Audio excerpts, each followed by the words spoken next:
Ahora. Yo que distraje. No, está bien, yo me olvido del botoncito de grabar. Bueno, a ver quién más. Ahí se está conectando Leonel.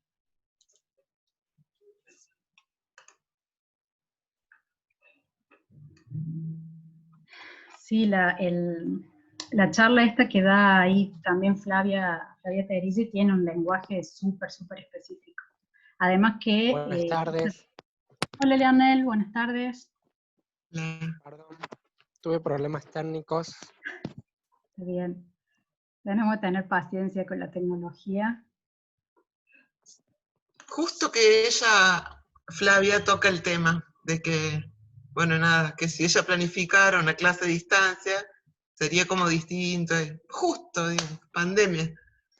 Sí, vieron que dentro de uno de los criterios, las dimensiones que ella nombra es la presencialidad, cuando habla de la enseñanza, como una característica. Sí. Y bueno, ¿y cómo entendemos la presencialidad o no presencialidad? Porque hoy decimos, bueno, las clases no son presenciales. Pero esto que tenemos es un tipo de presencialidad. Remota, a la distancia o como sea, entonces... Yo creo que esta situación también hace revisar algunas cuestiones de la pedagogía. Claro. La Yo creo que es la simultaneidad nueva también. presencialidad, profe. ¿Cómo, Emilia? Creo que es la nueva presencialidad. Tal cual. Y va a seguir y va a durar por mucho más. Sí, que va, yo creo que van a coexistir varias formas también, ¿no? O sea, la presencialidad anterior, esta, y bueno, vaya a saber qué otras cosas construiremos también, ¿no? Sí. Lo mismo que lo de la simultaneidad. Porque, bueno, esto que tenemos, o la clase, pensar una clase masiva para 50, 100, 200 estudiantes, al mismo tiempo. Pero, bueno, ¿qué pasa o qué cuestiones cambian o se alteran a partir de que podemos grabar una clase y que después puede estar disponible para verla, digamos, y esa simultaneidad se replica en muchos otros tiempos, o sea, porque no necesariamente será el jueves de 18 a 21. Claro, tal cual. Creo que, por eso creo que están buenos los conceptos para que nos ayuden a mirar y a pensar la realidad.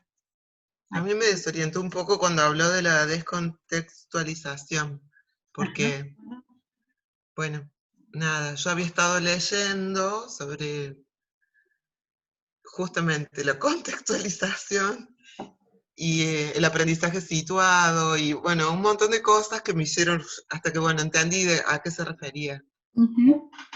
Claro. Ahí está Alejandro. Hola, Alejandro. Hola, profe, ¿cómo le va a todos los Muy compañeros? bien. Hola. Bueno, vamos a empezar.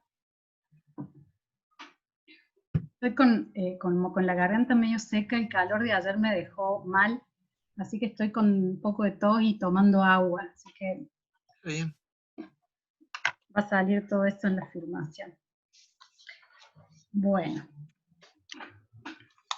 les voy a compartir el último Power, el que dimos la clase pasada. Sí. Ya lo puse en el aula.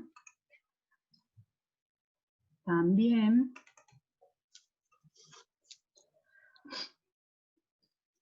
Bueno, recuerden que habíamos recuperado algunas concepciones, algunas ideas del currículum, y después entramos ya en el eje 2, sobre el proceso de transposición didáctica, y bueno, fuimos resolviendo las preguntas, un poco la guía que yo les había planteado del texto de Frigerio.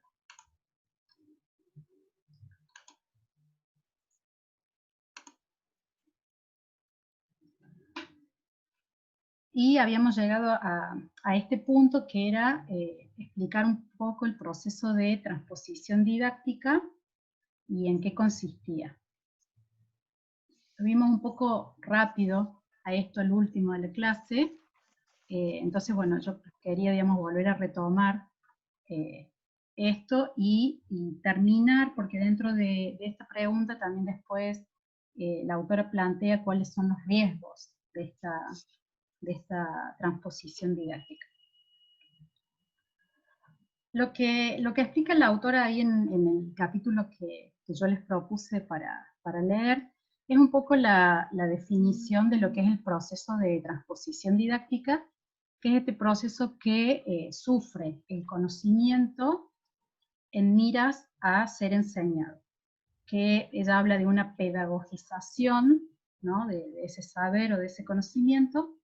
Ya hemos visto que uno puede identificar un conocimiento erudito o científico, un conocimiento a enseñar y un conocimiento enseñado. ¿Sí?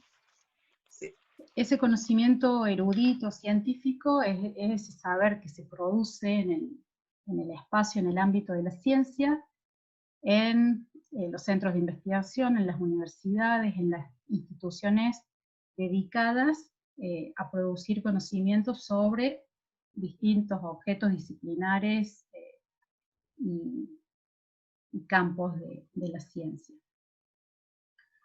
Ese conocimiento no se enseña tal cual en las escuelas y en las universidades, sino que se producen una serie de modificaciones y adaptaciones y recortes que dan lugar a otro tipo de conocimiento, que es el conocimiento enseñado. Ahí intervienen otras agencias y otros agentes, que ahí la autora también los denomina agentes moldeadores. Habla de agentes porque no necesariamente son sujetos individuales, sino que son instituciones, grupos sociales, organizaciones, como los ministerios de educación nacional, provincial, los especialistas en educación, los especialistas en pedagogía, en didáctica, en matemática, en la enseñanza de esos objetos también. Intervienen los sectores gremiales, por ejemplo.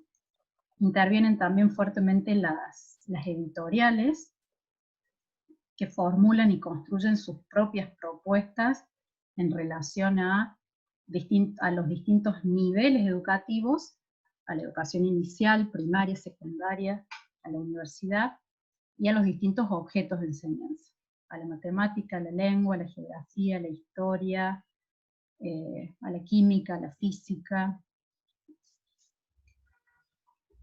Pero ese conocimiento a enseñar, eso que se produce en ese ámbito, en ese nivel, sufre otras modificaciones cuando es enseñado.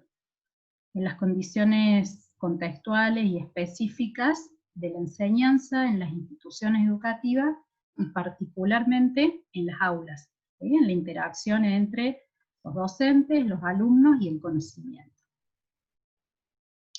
Ahí lo que dice la autora es que, en esta filmina, decía, los docentes son, digamos, los encargados de como llevar a cabo e implementar como este último desplazamiento, deslizamiento, transformación que sufre el saber, ¿sí?, en miras a la enseñanza, en miras a transmitir un objeto en función de ese grupo de alumnos con el cual tiene que trabajar.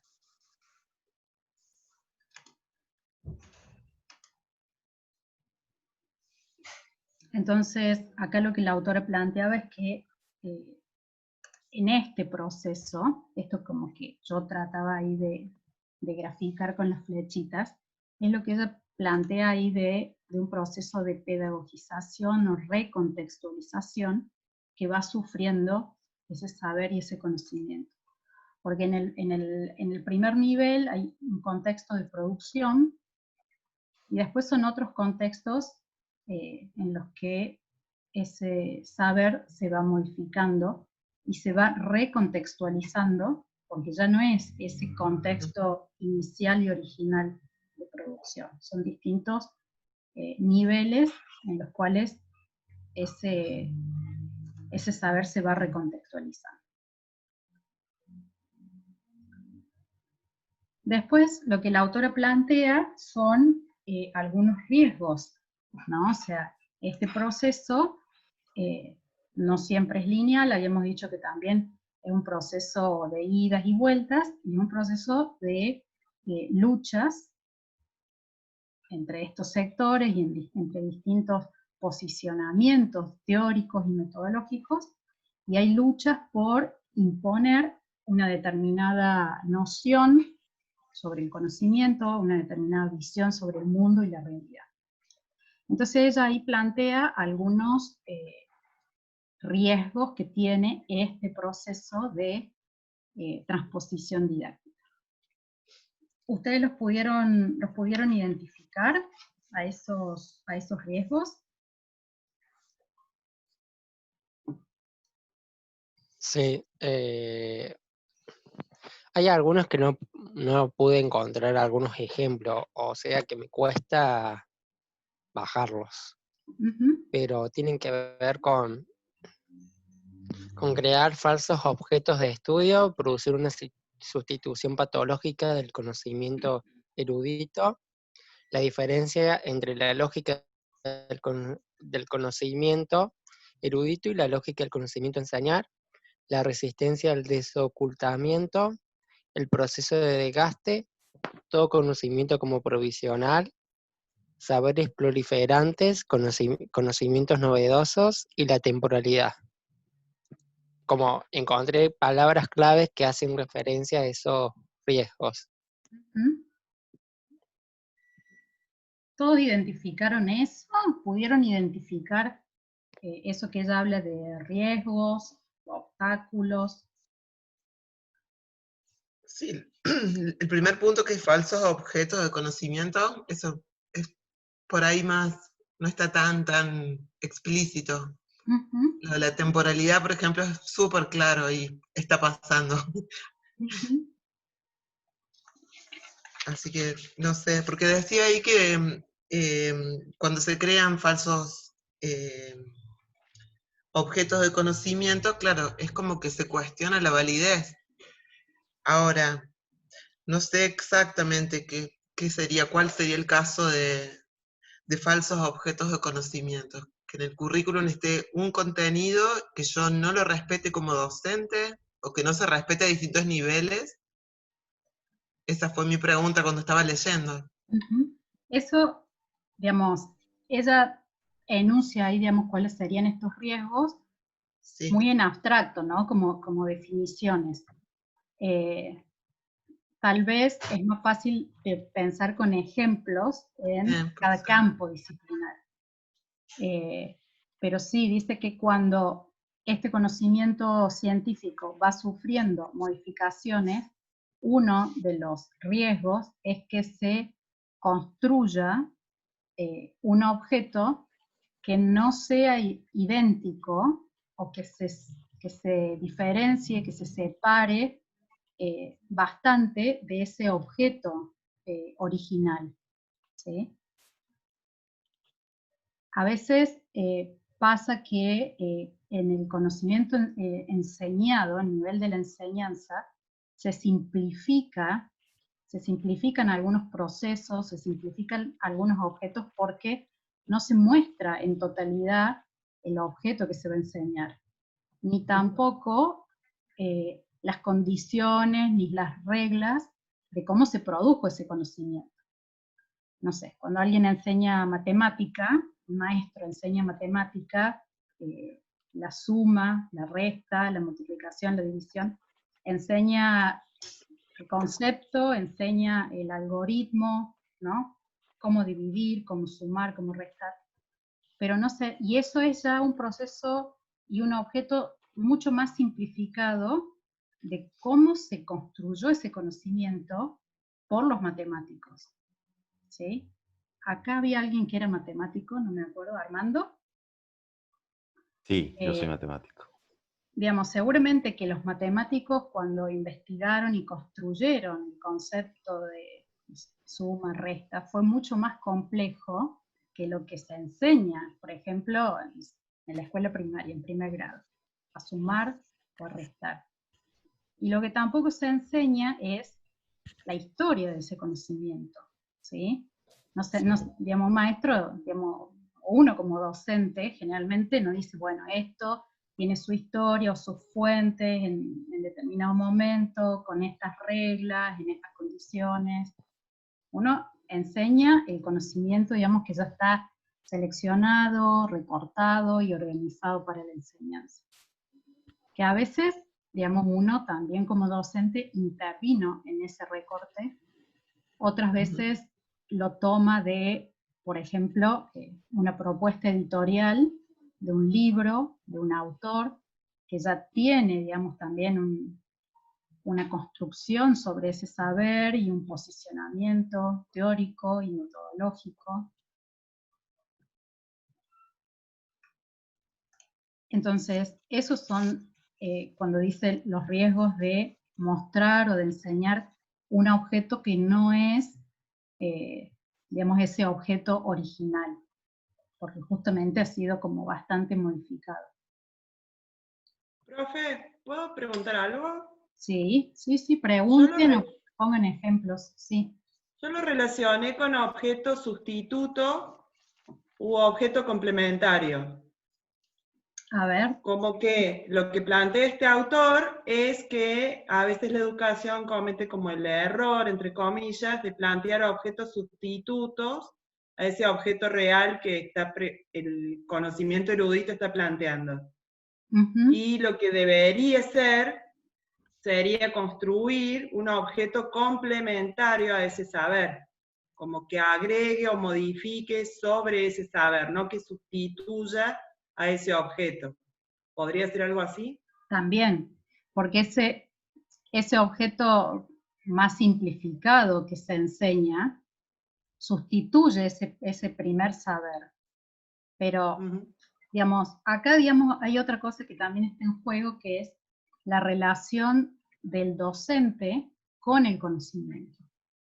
Digamos, docente, yo, ustedes, el docente de cualquier nivel educativo, y la relación que ese docente tiene con el conocimiento que tiene que enseñar.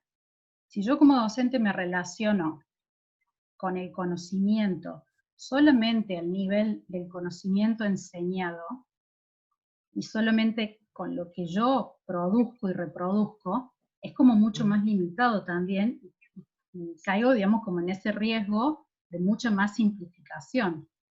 Yo como docente también, digamos, tengo que hacer consciente y conocer, y bueno, estudiar, conocer el proceso que ha sufrido, el proceso de transformación que ha sufrido ese contenido que yo tengo que enseñar.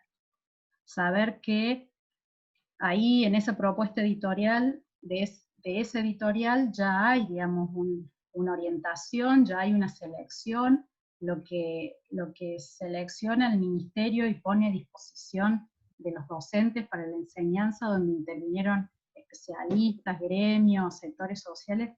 Yo tengo que ser consciente que eso también es un recorte cultural de contenidos y de una orientación en la forma de enseñanza. Y que no necesariamente eso es ese conocimiento erudito y científico que produjeron, digamos, en las universidades, los científicos. En la medida que el docente hace más consciente ese proceso, y que puede tal vez acercarse también a esos niveles de producción del conocimiento, hay menos riesgos de deformar el objeto que se enseña. ¿Y cómo me acerco yo? Si yo soy un docente de primaria o un docente de la universidad, ¿cómo me acerco a ese conocimiento científico? Porque el nivel de las editoriales, de los textos pedagógicos o los textos que circulan para la enseñanza, están, digamos, como en un nivel intermedio. Digamos, yo a lo mejor en mi materia los textos pasarían casi a un segundo plano. Hay muchas investigaciones en internet de facultades, o sea, hay otra serie, las editoriales, como ustedes por ahí lo llaman, es mucho menor el impacto que tienen, me parece, en el nivel universitario. Exacto. O a lo mejor en mi carrera, en mi tipo de materia. Soy liderazgo, trabajo en equipo, comunicación, oratoria digital. Entonces, las cuestiones editoriales, me parece que yo no estoy tan atada como en un nivel secundario o en un nivel primario. Tenés como más libertad de acción, de búsqueda. Sí. Yo siempre busco, desde la aplicación, busco la referencia en la ciencia, digamos. Te veo qué se necesita para intervenir, bueno, de ahí voy, busco la referencia, qué investigaciones hay serias respecto de... Bien. Eso es así, porque nosotros que somos docentes en la universidad, estamos hablando muy simplemente como más cerca de ese conocimiento científico, Claro. de los lugares donde se produce y donde circula, y las vías de circulación, que son las revistas académicas, los papers, los congresos donde, digamos, se exponen los avances de investigación, que en general, por ejemplo, los docentes de tal vez primaria o secundaria están como un poco más alejados, no necesariamente, no todos, pero históricamente han estado más alejados de esos niveles de producción del conocimiento.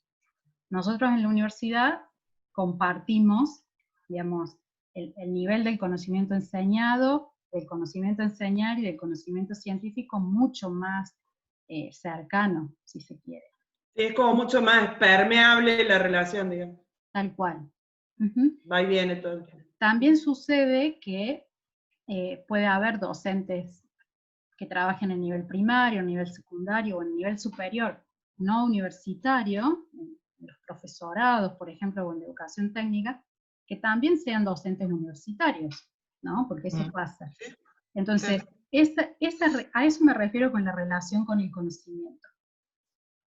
Cuando yo como docente tengo acceso y conozco y sé, digamos, a dónde acceder, dónde buscar o cómo relacionarme para conocer sobre ese conocimiento, o por mi inserción laboral y profesional tengo acceso a eso, mi relación con el conocimiento también cambia, porque al conocer la fuente de producción, las lógicas de producción, también va a cambiar la posibilidad que tenga de enseñar ese conocimiento de otra forma, ¿sí?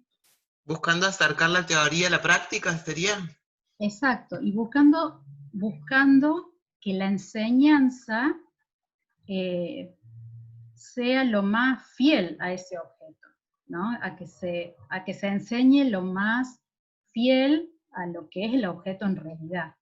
Hablo de la ciencia, la biología, la historia, todo, ¿no? Cuando digo ciencia, hablo de ciencias sociales, no exactas. No, claro. No hago distinción. Para mí las ciencias sociales son ciencias también. Pero también es cierto que incluso en la universidad, en los espacios universitarios, hay campos disciplinares o hay algunas disciplinas que también tienen como tradiciones tal vez un poco más rígidas y se manejan con algunas cuestiones editoriales, ¿no? O sea, de alguna editorial o de algún autor. A veces sucede que un equipo de cátedra o un titular de cátedra arma su libro, ¿no? de alguna materia, y bueno, y eso se convierte como en un manual. No estoy diciendo que esté bien ni esté mal, no estoy juzgando, estoy analizando. Eso también es una propuesta editorial, digamos. Eso que arma ese titular lo edita una editorial y eso se convierte en el material de la cátedra. Pero esto vendría a ser un sesgo cognitivo. Tal cual. Cada Sí. maestrito Un con su bozal, librito. un bozal Claro. mental, digamos. Bueno, sí, uno digamos, pero para que analicemos, digamos, las implicancias que tiene eso en términos de formación.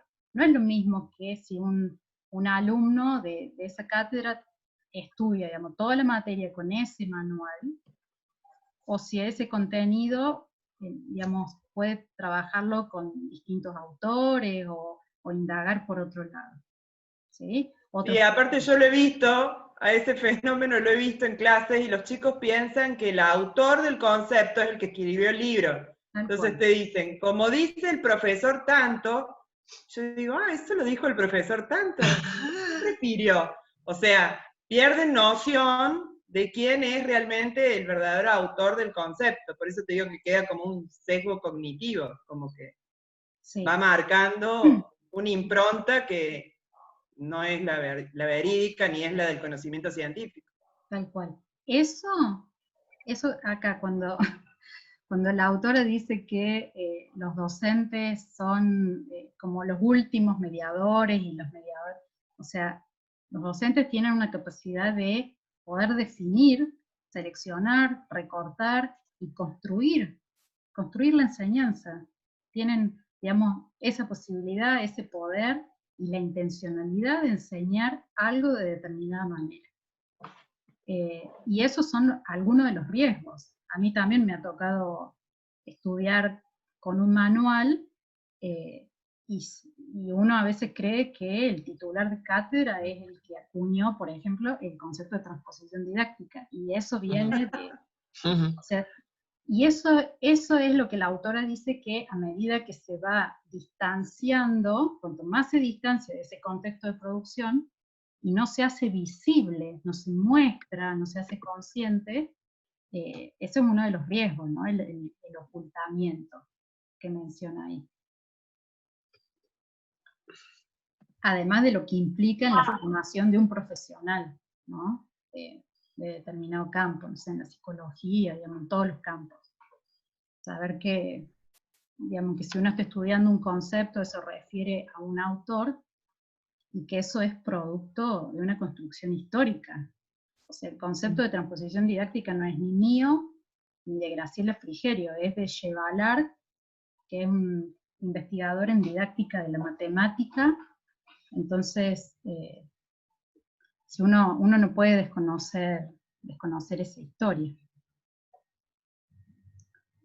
Entonces, profe, el ocultamiento se refiere a esto, digamos, a que por ahí se puede ir, justamente como decía usted recién, como ocultando el origen del conocimiento erudito sin querer, digamos, ¿no? Sin que uno lo esté buscando, pero a eso se refiere, digamos, a ese proceso de que un autor toma a otro, y ese autor toma al que citó el otro, y el otro, y el otro, y el otro, y se va ocultando el conocimiento erudito primero. Sí. Esto de que un autor toma otro y otro, eso es un ejemplo, o puede ser una forma, digamos, puede haber muchas otras más también.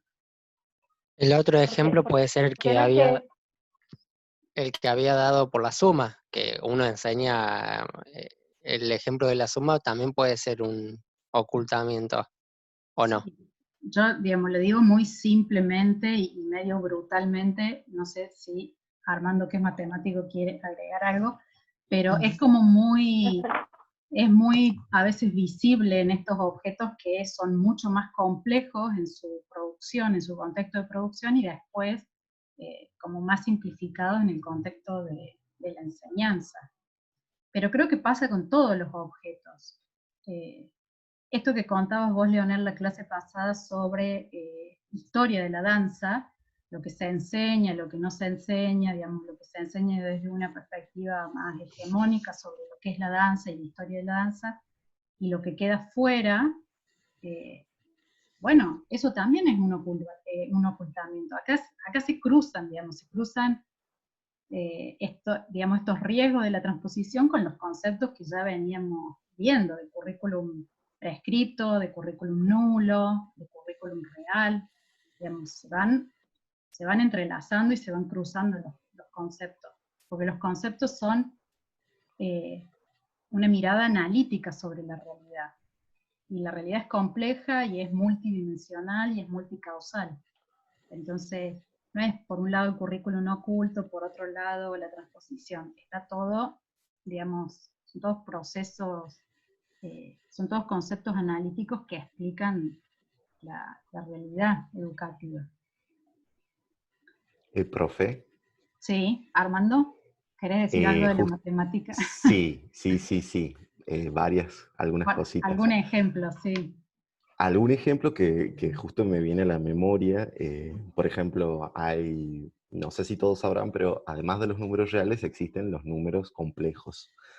Bueno, los números complejos, la palabra lo dice, son muy complejos de entender, no son algo que ganan, que es inductivo, y durante mucho tiempo, estoy hablando de muchos años atrás, no sé precisarlos, pero por ejemplo era un concepto que solamente lo sabían los grandes eruditos, que no eran compartidos con los demás, por lo misterioso que eran. Después de mucho tiempo vino alguien y en el caso del álgebra, que es el tema de jugar con los números, de operar con los números y transformarlos, fue el que sentó las bases, el que dijo las cosas se hacen así. De todo lo que se iba sabiendo es como que reunió todo y dejó, digamos, su legado. Y otra cosa que quería contar es, por ejemplo, de que durante el proceso, acá en Argentina, hubo ciertos temas de matemáticas que no se enseñaron. Por ejemplo, teoría de conjuntos, Sí. porque decían que tenían ideas subversivas o marxistas. Entonces, como que esos temas no se enseñaban en el secundario y hasta hoy siguen sin enseñarse. Y por ejemplo, si uno quiere hablar de probabilidad o de estadística y no se sabe conjuntos, es como que es difícil dar esos temas. Tal cual. Ahí se ve clarito con esos ejemplos que menciona Armando, que este proceso de transposición didáctica y todas estas transformaciones están en función de están inmersos en un contexto social, político, histórico, digamos. Se corta. Ay, se va a cortar. Bueno. ¿Nos avisa? Dice menos de 1 minuto, así que sí, ya se va a cortar. Bueno, retomamos esta idea Cuando nos llames. Yo les aviso, sí, porque denme un ratito que graba. ¿Cómo no? Que descarga el archivo.